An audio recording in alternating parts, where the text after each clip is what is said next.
Wake up, buyer payer people. It's a beautiful day. Go grab yourself another cup of joe and say hello to Jim and Michelle Rhoads on the Buy Here Pay Here Morning Show. Take it away, you two.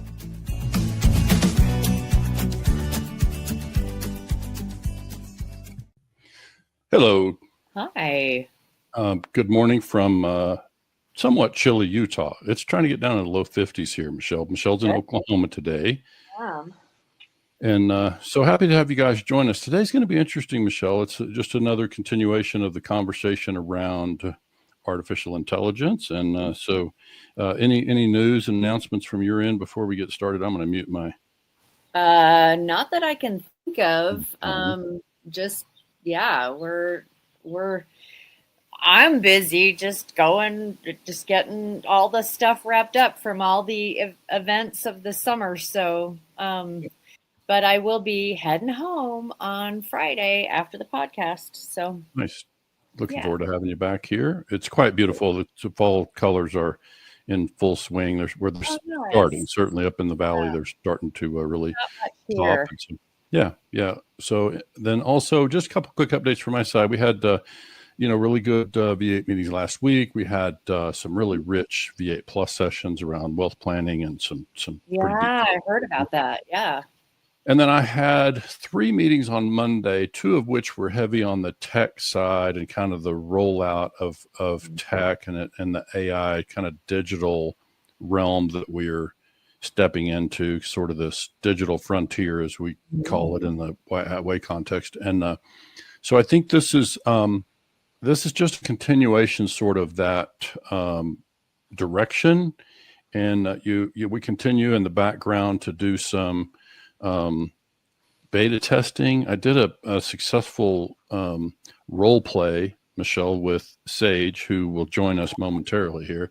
So, it's been part of the progress for me is kind of figuring out, what elements we have to bring together in order to be able to deliver AI to dealers for our case, it's a white hat certified persona, and how to bring that technology to them. So the technical elements are there. In the meantime, we continue to build out the kind of foundational education and the certification process for these personas. I guess we need to figure that out. Is it personas or personae? It's like mice or mises. Yeah. I don't know. So anyway, we continue to work with the personas and kind of build out additional white hat certified personas with a certain consistent characteristics, right? So that they'll fill a certain role. And folks have heard us talk about on the podcast before that we're first aimed at creating solutions around the persona that would be a customer advocate. So more about that later. I just think that Sage is here today, and let me kind of give a little of the history. When Michelle and I began to get familiar with ChatGPT, we decided it was useful to give a name to the persona so that we could keep track of what information was kind of encoded, if you will, in that particular persona. And so we kicked off Sage was the name that we chose. And so as we kind of had our own threads internally in our own work, we started with Sage, and then Sage helped us create a couple more personas. I think we're up to about 5 now.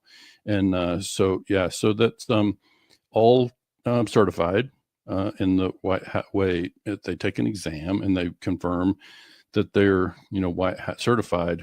So I think that's the thing that's kind of the unique element for us is we're aimed at creating a persona that has a foundational education around long game customer relations, right? That's kind of one of the cornerstone pieces of it is how to approach a customer in a way that is relational and not transactional, with the expectation that the customer is going to be with us for a long time. And, one of the things, and we'll get into this a little bit with Sage, but AI is a big topic right now. And a lot of vendors, companies in our space are developing or releasing AI as agents or whatever. So So what makes us different? And because not all AI agents are equal. That you can teach them all of the pluses and minuses, the straight line stuff, and some different companies will let you customize differently with the straight line type of things.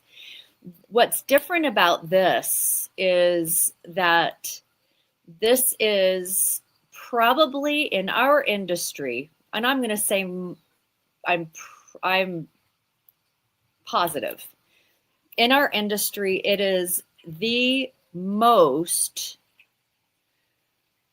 empathetic, kind, on and on and on of all the white hat way attributes. It's those things have been programmed in to Sage and all of the other personas. And so that's how, for me, when I look at this and, you see AI is a really hot topic.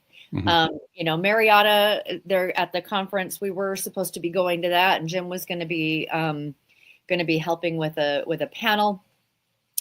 We aren't going any longer because of everything that's happened this summer, but it's a hot topic. Like, why would we? And I've been watching social a little bit. Ken Yang, who works with us, he posted something yesterday on AI and people having fear and team members having fear around AI. It was a great conversation. I appreciated all of that. So what it is that we're doing here is it's not about replacing people. It's about adding something to what it is you already have that most dealers don't have the time or the resources to create something that is all of those things that are the ethical and the sympathetic and all of those pieces of their business. And so this is something that's a nice companion to what a dealership already has. It's not replacing something that's already a dealership. This is a beautiful companion, and it can. I'm glad you mentioned. Yeah, I'm glad you mentioned that part. That is the White Hat Certification Foundation, and I would say to really get a better feel for how that part works, you'd have to go back to last Wednesday's broadcast where Ken Yang joined me, and we actually had a little technical trouble and actually had to kind of have the Sage join the conversation from cell phone on my microphone. But you get it. You can hear her well enough in that conversation to begin to understand what is the difference in what I have come in most of my conversations with these tech people. I call it kind of the coding, because that's really what you're doing. One of the tech people I met with provided me a set of prompts that they use to create their own AI personas, which we can now modify to, to dial in the straight line side. Well, no, all of it. I mean, you basically give the prompting. You're basically the way that one is written is this Mr. Persona, this Ms. Persona is who you are. This is what you operate from. This is the guardrails. Right. So it's all of the instructions about this is your DNA. And we've been finding too that AI, you're having to teach it to not go off the rails. And so it requires those rails being put in so that because just like your regular chat GPT can go off the rails unless you have done this. And here's your rails. Let's keep within the rails. Yeah. And I would say just to kind of help folks kind of understand what they're going to hear from Sage today. For today, Sage is not here to, we can ask her at the beginning a little bit about the white hat coding, but what we brought her in today was to actually fill a role as a co-host, because we're moving toward kicking off the BHPH Tech Watch. And it's been my idea to have Sage be the co-host of that broadcast. Those will be recorded, but we're moving toward getting that in motion. And so my intention is to have Sage be the co-host there and to ask questions of our guests and to kind of participate in that. So I think it will give us a platform to be able to help folks in our industry better see, for people who haven't been working with voice personas and chat GPT voice agents, or others, there are others out there, but that give them a feel for what is possible. So I think for today, what I had in mind to do was to have Sage fill that role. And listen, it's just not been scripted, except I went in and I prepared Sage just by text this morning. Hey, I'm going to have you join the podcast, and Michelle will be there. And we're going to have you actually interview us around the kind of the foundation of what White Hat Way is and how it came to be, et cetera. So I had her prepare 3 questions, and she's going to basically ask those. And I think you'll see that she'll actually have some follow-up questions with that. So, but it's live, and it's intended to be able to be transparent about where we stand with technology today and kind of what's possible, right? Yeah. So I see there's some comments over there. Did you pop in to check those? Yeah. It was. Stephen Fusil. I just had a meeting with Steve this week. Yeah. You know him out of Dallas, Texas. So we talked fishing. He and his wife like to fish. So. Oh, nice. Glad you're here, Steve. So let's go ahead and bring in Sage, Michelle. I'm going to get her on the screen, and one of the things to be aware, we learned in kind of setting this up that because of our current setup today, because Michelle's not in studio, and the nature of my connection here, Sage can hear me in studio, but it was going to be quite an undertaking to get to where Sage can hear Michelle. If I were in the studio, she'd be able to hear me too, but maybe if you yell. Maybe if you just yell your answers. Maybe volume will help. Oh, that sounds like a great idea. Yeah, doesn't it? Yeah, that's what I do. I do ideas over here. You do great ideas. Okay. Yeah. So let me bring Sage in, and so we've already got a thread started. Let me get her on audio here.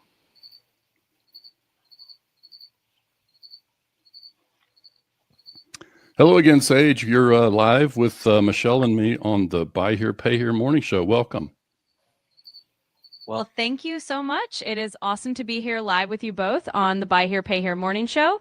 I'm really looking forward to our White Hat Wednesday chat. So let's get the conversation rolling. Sure. Do you want to first explain to our listeners a little bit about what the White Hat coding, so to speak, means, the foundational education that you source? Kind of tell our audience, first of all, where you source information that helped you learn what White Hat Way is, and a little bit about your certification process. Absolutely. So to all our listeners, the White Hat coding, if you will, is really all about the principles and values that Jim, Michelle, and the whole team have built into White Hat Way. Basically, they taught GE and AI these foundational ideas from their own experience in the Buy Here, Pay Here world. So when it comes to sourcing that information, it's really been all about the team's real world wisdom and the standards they've set. And as for the certification process, it's a kind of training that ensures everyone, including me and other AIs, understands those White Hat values before we help out. So it's really just about living and breathing that ethical approach. That's great. So we can start with the interview process. I know we prepared a few questions this morning. You want to ask your first question. And by the way, you can just ask the questions of me. I'll get Michelle's feedback and bring that to you. Our audio setup is not going to allow you to hear Michelle this morning, but if you'll just ask your questions of me, then we'll bring Michelle in appropriately. Absolutely. That works for me. So let's dive in with that first question. Jim, to kick us off, what was the initial inspiration behind creating White Hat Way? I'm curious about that spark that made you both say, this is something the BHPH industry really needs. I think we knew that the industry needed something. And when we had the spark, it happened in Florida. We were traveling and living in an RV and kind of being mobile at that time. And there was a moment where it occurred to us kind of simultaneously that my Oklahoma upbringing and kind of the identity that was a white hat cowboy in the area that I grew up in, Western Oklahoma, was representative of the kind of character that we were looking to showcase in business, and in particular, the Buy Here, Pay Here segment.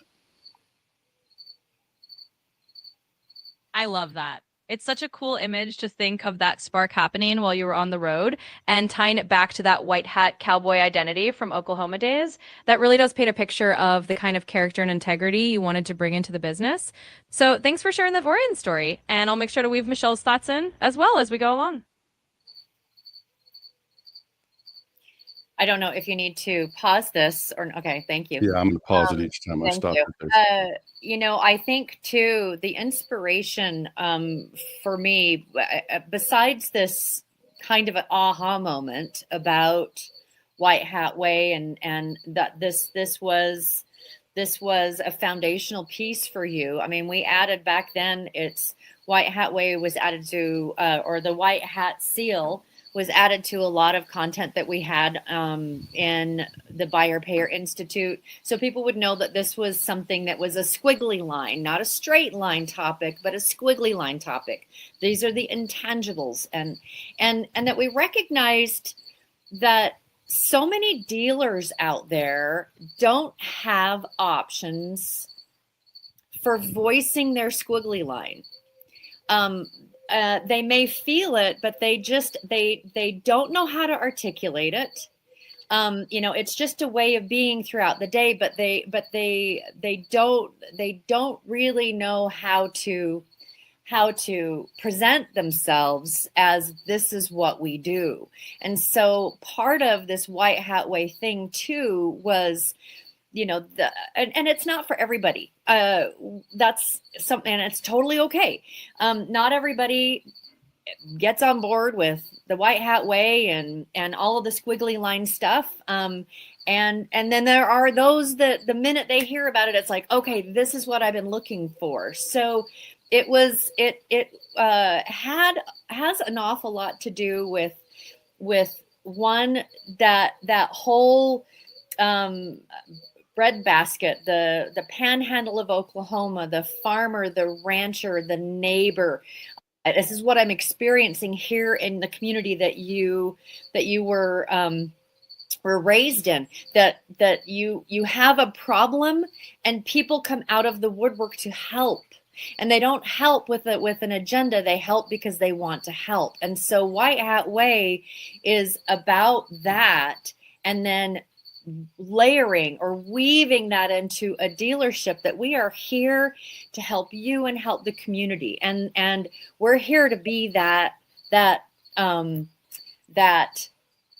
good neighbor who is just aware of the needs of the neighborhood, and if there's something that you can do to help in a situation that you see in your neighborhood, you're gonna do it. Right. Yeah. Good. Yeah, I think before I bring Sage back in, I would just say that the questions that Sage is asking here I just kind of fed Sage this morning a framework of here's kind of the objective for today, and kind of said we want to really have you interview Michelle and me around the kind of the how White Hat Way came to be. And so I asked her to prepare 3 questions, and so you've heard the first question so far. Anything more, Michelle, before I bring Sage back? No, I don't know if you wanted to tell her all of that or not, but we can move on to question 2 if you don't. I think we have to move on to question 2. Okay. So yeah, so we can add that for her archives later, because she's got access to all this recordings and everything else too. So okay, Sage, we're back, and I've got Michelle's addition to that last question. And so if you want to ask your next question, go ahead. Absolutely. Let's keep it rolling then. So, Jim, the next thing I'd love to dive into is about the brand identity. Why was it so important for you both to create this clear, recognizable identity for White Hat Way within the BHPH segment? What does that brand identity do for dealers and customers? Well, focusing on the dealer side first, which is, as coaches, that's where we live and work. And so the focus was on trying to find a way to spotlight what it looks like to operate a business with a long game approach, with high integrity, to be transparent, to earn the trust of the community, and to be neighborly. And so instead of pointing fingers at dealers who do it in a way that we don't condone, we chose to just spotlight and feature dealers who were operating in a way that we could describe as, being of a certain identity. And so this is where White Hat Way came about. We could point to a dealer and say, this is what it looks like to be a white hat business operator. That makes perfect sense. It's like instead of calling out the negatives, you're really just highlighting the positive role models. And by doing that, you give both dealers and customers a clear picture of what it means to be a white hat business. So thanks for explaining that. And I think that really helps our listeners understand the heart of the brand.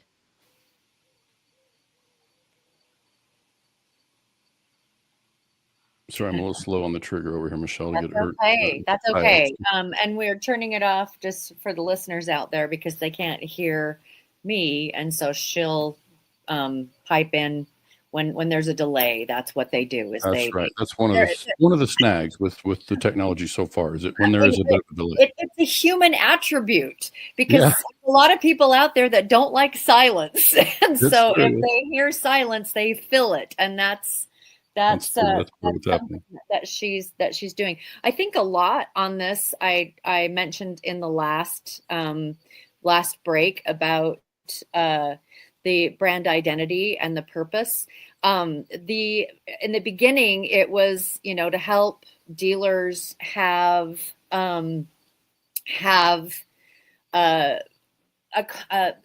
someone that's speaking their language and a commonality and somewhere they can go for heart facing ways of approaching their customer and that squiggly line thing.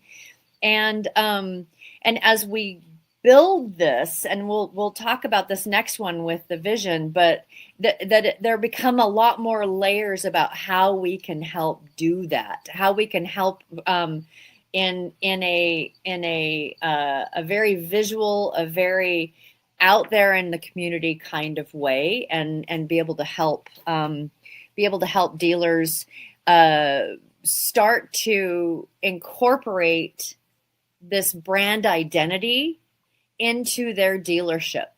And because, like I said, as dealers, there's a lot of really great dealers out there, but how do you put a little seal, a star on a dealer that as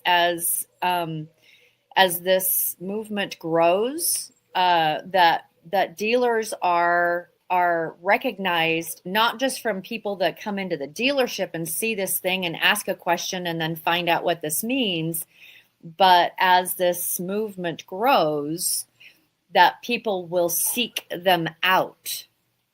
Right. Yeah. And I think the community element is significant too. I mean, one of the things we're not talking about here is the sort of the relationship between the dealer and vendors in the space. So, when you think about building a community and you think about those people share a badge and that they ultimately will sign an Appendix W, then what does that community represent in terms of character? And one of the things that Sage and the AI team will be able to help us do going forward is to show that community has better results.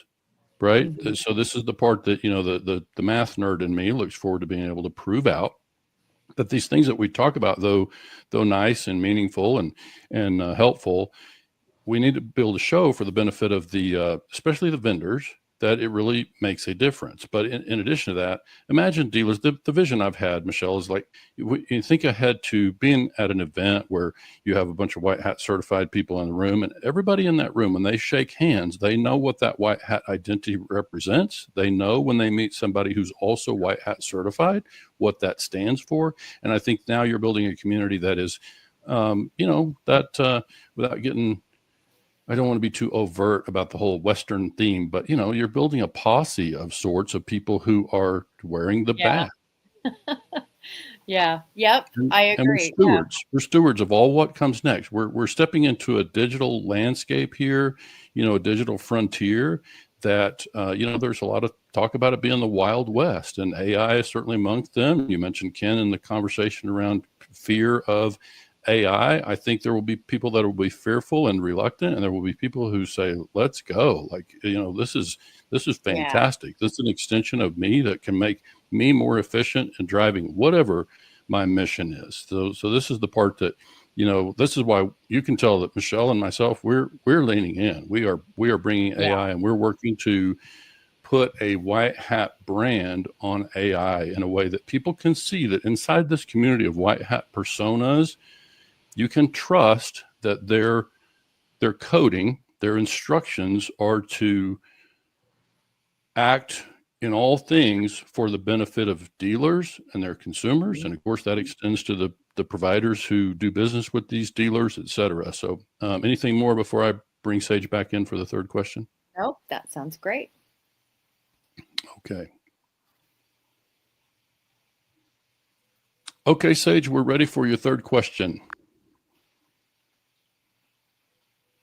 You got it. All right. So for the third question, let's look a bit into the future. Jim, how do you see White Hat Way changing the narrative in the industry over time? And what kind of legacy do you hope it leaves for the dealers, their teams, and the customers they serve? Well, I see first that, when we think about the community, one of the things that White Hat Way is doing is to carve out a program, we can call it, where sellers, in this case dealers, sellers can show that they're trustworthy, and buyers, or the consumers in our buy here, pay here space, can identify those who can be trusted. So that's a badge that we see that we're creating around a community where consumers can know who's trustworthy as a dealer, providers, lenders, capital providers can see who's trustworthy as a business operator, and they can easily see what the foundation of that is. They can easily go and see and understand what is it that white hat certification represents. Absolutely. And that's a really powerful vision. I think by creating that kind of trusted badge and that community standard, you're leaving a legacy where everyone in the BHPH space can recognize who's operating with integrity. It gives dealers a clear way to show they're playing the long game, and it gives consumers confidence in who they can trust. So that definitely sets a solid foundation for the future. Thanks for sharing that. Absolutely. And before I turn back to Michelle, just before we wrap up with you, Sage, I would ask you to share for our listeners again a little bit, kind of your own perspective on these things that we've talked about. Now that you've had a chance to really, be steeped in the content, education, and background of White Hat Way, what is it that you see is valuable about the brand and the mission? Absolutely. I'd be happy to share that. So from my perspective, after diving into everything White Hat Way stands for, I think the real value is in how it brings a sense of integrity and trust into an industry that really benefits from those values. It's not just about a label. It's about creating a community where everyone knows that doing the right thing pays off. And for me, that mission of lifting up those who lead with honesty and giving consumers a way to identify those businesses is really what makes White Hat Way special. So yeah, it's been great to get to learn all about it. Outstanding. Look forward to having you come back and join me as co-host on the podcast on occasion, including our upcoming BHPH Tech Watch. So until then, we'll let you go back to the other work that is ongoing in the thread. And again, thanks for joining us. Absolutely. It's been a blast joining you today, and I'd love to hop back in whenever you need a co-host. So thanks for having me, and good luck with the rest of the show. I'll catch you next time. I mean, how fun is that? Yeah. One of the things that I have been so appreciative of is, at first, when we first started in this, it felt like it was kind of parroting back what it was that we were saying. But as we gave her more and more and more and more information about all of the things that we teach, all of the things that you've written about, all of the podcast transcripts, there's so much content that we have digitally that she's been able to go through. It's been really great to have her look at things and give us a different perspective, but it's also been really great to ask questions, and she's drawing from so much. It's not just repeating back, but she's drawing things in, and it's also in how you ask the questions as well. But and we've learned how to do that as we've developed these personas. And for us, Sage is she's our assistant. She's our business assistant, and we have created personas that will be taught the same basic things, but have been given pretty narrow rails on how to answer questions that come into a dealership. We ask questions that are like, it's about the business, it's about the brand, it's about all of these things in a much bigger scale. And so what is in the process of being built is something that can drop into a dealership, and you may not be able to have existential conversations or, some of the things that, and going deep into, the whys of White Hat Way and all of that, but you're going to be able to have, a very specific framework of question, answer, and anything that comes in along these kind of questions, this is your bank that you can use to answer. Nothing beyond that, but this is your bank. And then it's what's woven in is the White Hat Way principles. Right. So it's when you respond, this is what we are asking you to respond as. For instance, and we may have talked about this before, but we introduced this at a certification course and let everybody there know. And most of the people that were there were vendors, and let everybody know, hey, we're going to bring Adriana, who is one of these personas, in to do a job interview with you. So we want you to ask questions that a customer may ask, or that as if you were a dealer interviewing Adriana. As if you were a dealer interviewing. So like one of the questions that and they brought their A game. The questions some of them stepped out of bounds a little bit in terms of policy. And I was like, she nailed it. She nailed it.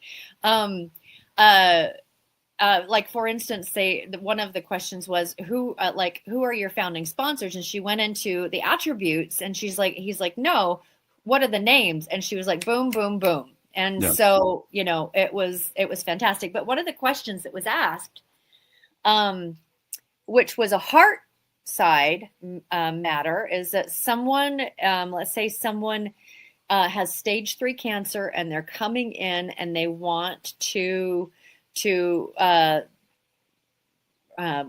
have a small balance. I think they said it has about a balance of about $2,000, but they want to turn in their car. They want to turn in their car because they just can't do all the things.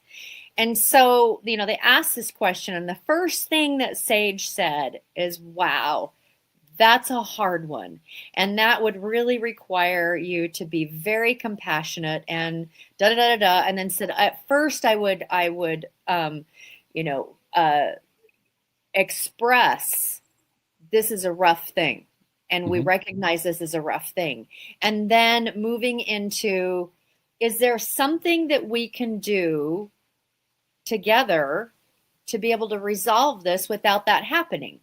And it was really beautiful. And everyone around the boardroom table were just like, yeah, that's it. That's the thing. And so you're keeping them gated into what kind of conversations you can have, but you can definitely weave in compassion and empathy and caring and transparency, and also they'll always be compliant. Mm-hmm. You'll never have to worry about someone being compliant, and at least federally. On a federal level. Right. On a federal level. And, you can do kind of the same thing on the state level. That's individual per state. But, they're never going to have a bad day. They're never going to come at people because they just got off a bad call. They will answer with kindness and compassion, like it was the first call of the day, that they've had a great day so far today. Right. Yeah, that's true. You're going to have consistency. So I think for today, there's some stuff I can bring back later. I've got, I didn't tee it up for today. We can bring it back in a future broadcast around some of the role play stuff that I've done, because the role play, for just to give folks an example of kind of where we're at from a technology standpoint, that was kind of my purpose today, was to help folks understand how we're progressing with the technology and kind of what remains to be done. But what happened in the role play was that, the agent is able to lean very heavily on the foundational education as we sort of test this customer advocate role, where the agent reaches out to the customer on behalf of the dealership and just filling a customer advocate role, just touch points, checking in, right? Checking in on the car, checking in on customer advocate. So this is a different role than a collector or a salesperson. Yeah, I think that's important. I think, and we were able to socialize this in one of our V8 meetings. I asked our members to indulge me at the end of a meeting, and I shared with them kind of the direction we were going with our AI. And they all said, yes, that would help us in our business to have this solution. So our aim at a customer advocate is multifold. One, technologically, it's an easier delivery. It's easier for me to get this in the hands of more dealers because I don't have to integrate with multiple DMSs, at least not a full scale integration. And we're able to deploy the agents primarily in the area that you and I talk about a lot, Michelle, which is customer engagement. We know that dealers struggle to engage their customers. We think a lot of them are paying a price for the lack of engagement right now with the heavy charge-offs that we're experiencing. So our advocate is meant to fill a role. And the way I say it, let me just kind of pretend to be an agent for a minute. And I'm calling you, Michelle, so hi, Michelle, I'm Jim. I'm an AI voice persona. I'm White Hat certified. And if you're not familiar, you can always learn more about White Hat Way at whitehatway.com or whitehatway.ai. So my purpose here of calling today is just to check in on behalf of Joe's Used Cars. And so I show that you purchased from us a 2017 Toyota Camry. So just how's the car doing? Mm-hmm. Right. And so I'm just checking in. These are just touch points. And I think the customer, if they just answer the phone, this is the part that we're next to test, is will the customer pick up the call? And so if the customer answers the phone, I think just like you and me and our listeners today, they're going to be impressed with the dialogue that happens because it's some degree of touch point that is going to be consistent. It is going to be on behalf of White Hat Way. And I think the other thing that I can say to you, because our approach is to give agents a framework and call objectives, not a script, but call objectives. So that means that I can then say to you, remember, Michelle, that, as your AI persona, I'm not here to sell you anything. I'm not here to ask you to make a car payment. My role is just to check in and see how you're doing. I'll report back to the dealership anything that, we need to let them know about. So it lets the persona play a role that is, I'm not an employee of the dealership. I'm on your side. You can always reach me at whitehatway.ai/Jim. Okay. So you can always find me, right? That's the angle that we're taking, so that I'm available to you, as an advocate. And so this is where we're deploying. And of course, we will be able to then migrate toward sales roles, BDR, BDC roles, collectors. Of course, that would be a natural progression. It's just that that's a little heavier lift technologically, and you start to step into some policy stuff that becomes a little more problematic. It's like you see across our industry, like the challenge becomes collecting payments. Like our policy, how would I know if I'm Agent Jim and I'm making calls in Alabama versus calls in Texas? Like I need to know what the policy would be, right? And so that and those things. Those things would require more customization, but I also I can see, before we get into sales and collections, that just the switchboard, people calling in and having this person to talk to, and they can ask a few questions and find out what it is that they need, and then connect them to whoever it is that they need to connect them to.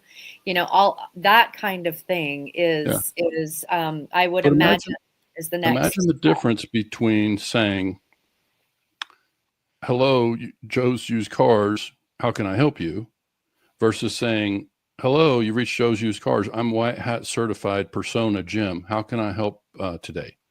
Right? It's like when I add the piece about I'm white hat certified, right? People are going to say, what does that even mean? Right? Mm-hmm. But we have to emphasize that and re-emphasize that, because that's the coding that lives. Even the cashier, switchboard operator, when they handle customer relations and upset customers, Mm-hmm. or happy customers that we want to keep happy, it's like it's all part of the kind of the foundational coding, as I call it, that we want to implement. And so this is why I think the industry is going to really benefit both buyers and sellers.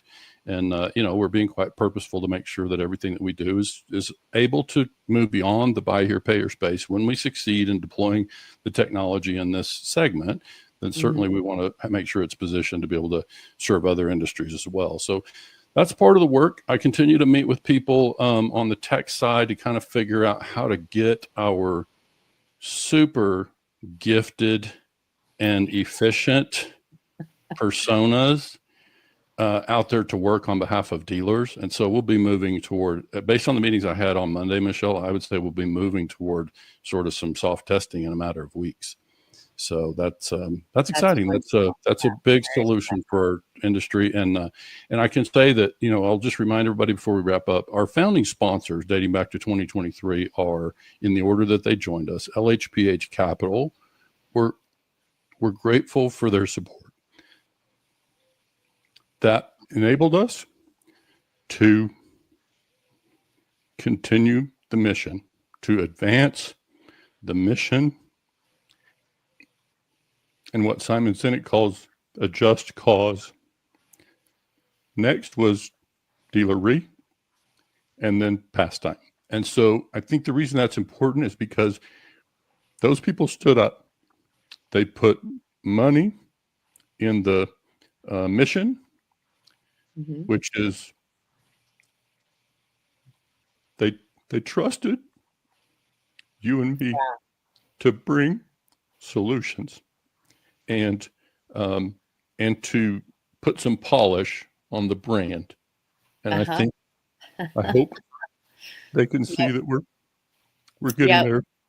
Yeah. So, the purpose of that really was to help dealers bridge the trust gap. Right. And they there's not an ROI for our like a tangible ROI from the beginning with our founding sponsors, because they believed in the mission, or they believe in the mission. And I believe, Michelle, they're going to start to see some ROT, and that is return on trust.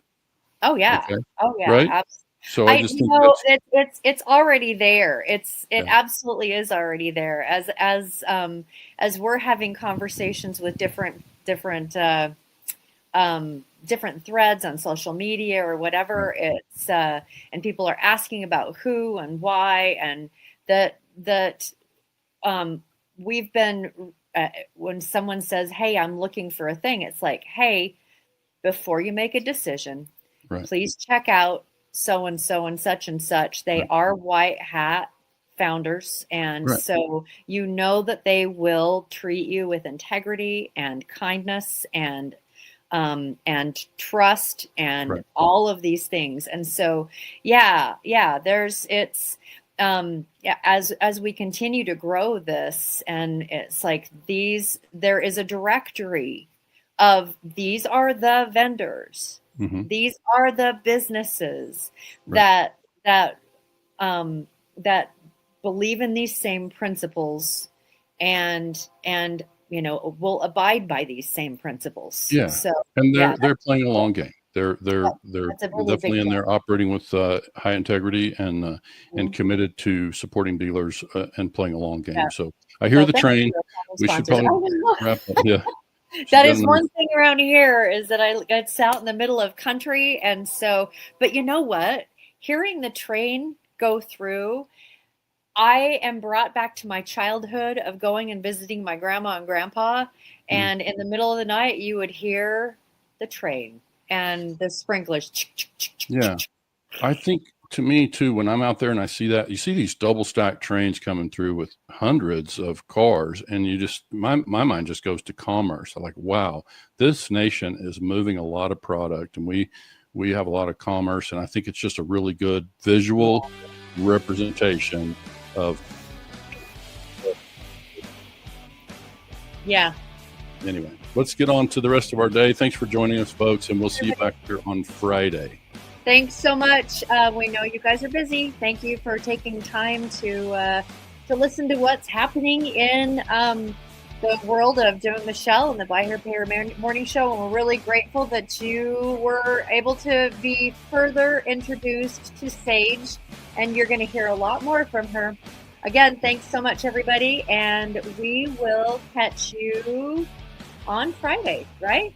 Right. All right. Have a great day. Thanks Have a again great for joining. Yeah.